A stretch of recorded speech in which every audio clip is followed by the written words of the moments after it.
विधानसभा क्षेत्र के गायघाट प्रखंड अंतर्गत बेनीबाद में आयोजित चास बचाओ बास बचाओ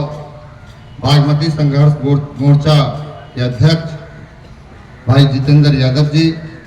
हम लोगों के बीच मंच पर मौजूद भाकपा माले के सभी सम्मानित नेतागण तथा सभी यहाँ इस कार्यक्रम में सम्मानित मंच, इस कार्यक्रम में उपस्थित सभी सम्मानित अभिभावकगण, माताओं, बहनों, नौजवान साथी, हम सभी लोग एक साथ होकर के इस कार्यक्रम को इस जो चास बचाओ बास बचाओ जो आंदोलन है उसमें हम सब लोग एकजुट होकर के इस भाई जितेंद्र जी के साथ हैं और संघर्ष मोर्चा के साथ। हमने इससे पूर्व में भी जिलाधिकारी से भी बात किया और इससे पूर्व में भी हमने ये क्वेश्चन डाला था और अभी शून्यकाल के माध्यम से भी, क्योंकि अभी पटना हम नहीं रह पाए हैं इधर, अब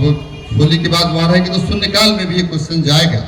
और अभी तारांकित प्रश्न के माध्यम से हमने सवाल पूछा है जिसमें डिबेट होगा सदन के अंदर और सभी लोग अपनी बात वहाँ जो हमारे सभी साथी विधायक और राष्ट्रीय महागठबंधन के सभी हमने अपने नेता को भी बताने का काम किया है, आदरणीय तेजस्वी प्रसाद यादव जी को। ये जो तटबंध है वाकई से 70 गांव का जो हजारों हेक्टेयर, 90 गांव, हजारों हेक्टेयर हमने जो डाला है कि 70 गांव का हजारों हेक्टेयर जमीन जो फसल योग्य जमीन है वो बंजर हो जाएगा। और आपको बताएं कि जो लोगों को जो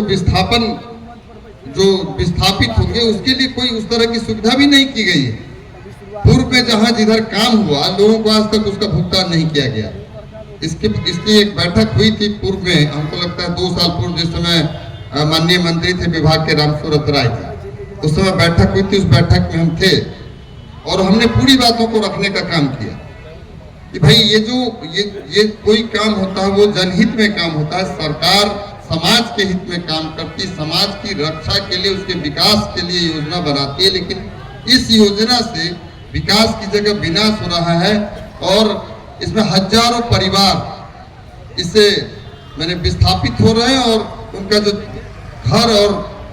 जो कृषि योग्य भूमि है वो सब बंजर हो रहा है और उसका कोई लाभ भी सरकार उस तरह से न दे रही। जो पूर्व में जिन लोगों को ले लिया गया वो लोग आज तक दौड़ रहे हैं। हम बताना चाहते हैं आपकी कि कटरा प्रखंड का ये बसंत गांव, बसंत, वहां आज भी जो विस्थापित हैं 12 साल हो गया, हमको लगता है उससे ज्यादा हो गया, आज तक उसका पैसा नहीं दिया गया। लोग वहां सिरकी तान के जैसे लोग जो आते हैं बाहर, वो जो नट लोग जो जिस तरह से रहते हैं उस तरह से लोग वहां किसी तरह रहते हैं। और जब बाढ़ का, चूंकि हमारा गायघाट विधानसभा क्षेत्र पूर्णतः बाढ़ प्रभावित क्षेत्र है, बाढ़ का जैसे ही समय आता है सब लोग बांध पर आकर के किस तरह जीवन बसर करते हैं। तो ये वाकई सही बात है कि निश्चित रूप से इस पर जब तक सरकार पहल करे और ये जो 20 अप्रैल 2017 को जो रिव्यू कमेटी गठित हुई, सिर्फ गठित हुई, लेकिन रिव्यू कमेटी न तो आके जांच की और न ही उसका रिपोर्ट की। पहले रिव्यू कमेटी आके जांच करे, उसका रिपोर्ट करे, उस पर बैठक करे, फिर कोई निर्णय ले। सबसे पहले तो जब जांच कमेटी गठित हुई तो जांच होनी चाहिए, लोगों की बातों को सुननी चाहिए और लोगों के बात सुनने के बाद तो उस पर बैठ के बात करें कि इसका क्या बेहतर सोल्यूशन है। ये इस तरह से सीधा और कहीं से कि पुलिस बल बुला करके और इस तरह से तो ये नहीं चलेगा। निश्चित रूप से हम लोग पूरे साथ हैं इसमें और इस आंदोलन को जब तक कि इसका सही रास्ता, सही निदान, सही उपाय नहीं निकलता है, ये आंदोलन जारी रहेगा। और हम आप आपके पूरी तरह से गायघाट की जनता, गायघाट के सारे लोग, महागठबंधन के लोग,